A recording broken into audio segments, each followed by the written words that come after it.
forestière.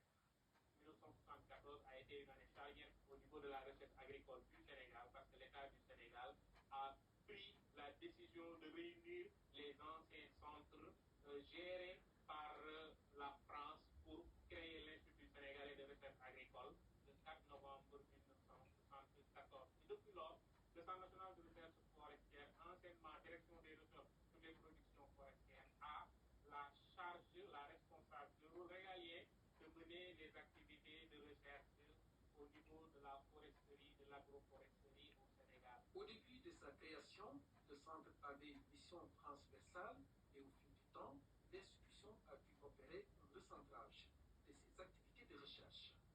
D'abord, on avait des programmes de recherche structurés autour de l'aménagement du territoire, de l'agroforesterie, mais également de la valorisation des produits forestiers non lignés. Mais à un moment donné, il y a eu des évolutions contextuelles, thématiques, qui font qu'on a été obligé de revoir ce programme de recherche qui sont passés d'abord à deux et depuis novembre 2023, on a un seul programme de recherche intitulé Forêt, climat, communauté.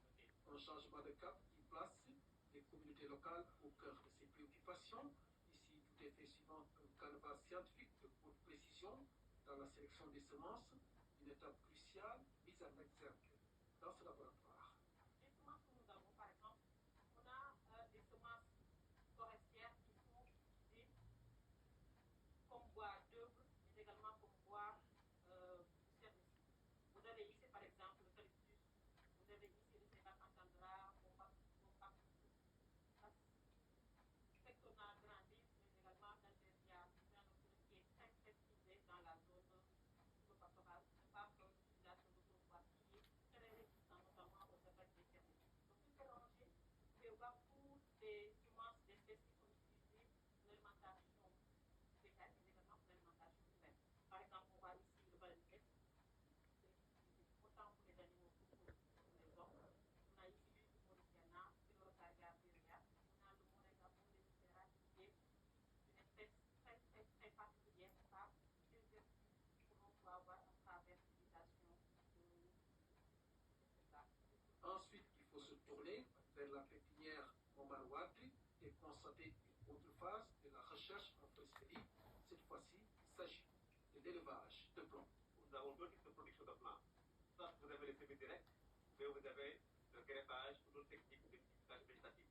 D'abord, si on prend le semis direct, on d'abord prépare ce qu'on appelle le substrat.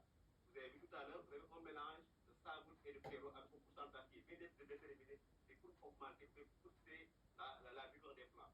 Une fois on a ce mélange, maintenant les plants, les graines sont arrivés dans l'ombrière parce que nous allons avoir des jeunes plants qui sont plus ou moins sensibles à l'hiver. Pourquoi on les met dans un endroit plus ou moins où il n'y a pas assez de lumière.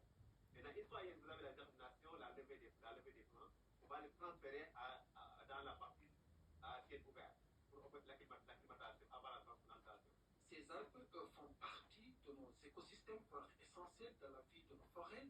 Ils facilitent la récupération des sols dégradés. Ces lianes inextricables de ce laboratoire du centre sont en voie de disparition à travers le pays. Pour pester les espèces telles que Tigeria africana, pour pester des espèces telles que Alogeus leocarpus. Et il y en a plein d'autres, le Haya sénégalais également. Actuellement, nous essayons de mettre en place un plan d'aménagement qui nous permettrait, in fine, de retrouver toutes ces espèces-là, non seulement pour la recherche, mais également pour l'essentiel ou bien la population de Dakar, afin qu'ils puissent se retrouver dans un cadre et communier avec la nature. L'endroit de conservation de ces espèces est comme titulé un site qui sauve la vie de ces arbres sans défense face à la pression de l'homme, un travail de recherche et d'action qui va plus loin et touche la lancinante problématique de la sécurité alimentaire du pays. Extrêmement important. Parce que quand on parle de l'ISRA, les gens pensent très souvent aux semences d'arachide, aux semences de riz. Mais l'ISRA est transversale. Il y a les productions animales, il y a les productions halieutiques, il y a les productions forestières, il y a la socio-économique. Et au niveau de la production forestière, nous contribuons à des niveaux insoupçonnés pour la sécurité alimentaire et voire même la souveraineté alimentaire. Et nous qui sommes d'une certaine génération, quand on était plus jeunes, pas parce qu'on avait déjà pris ce dont nous avions besoin au niveau des produits forestiers disponibles.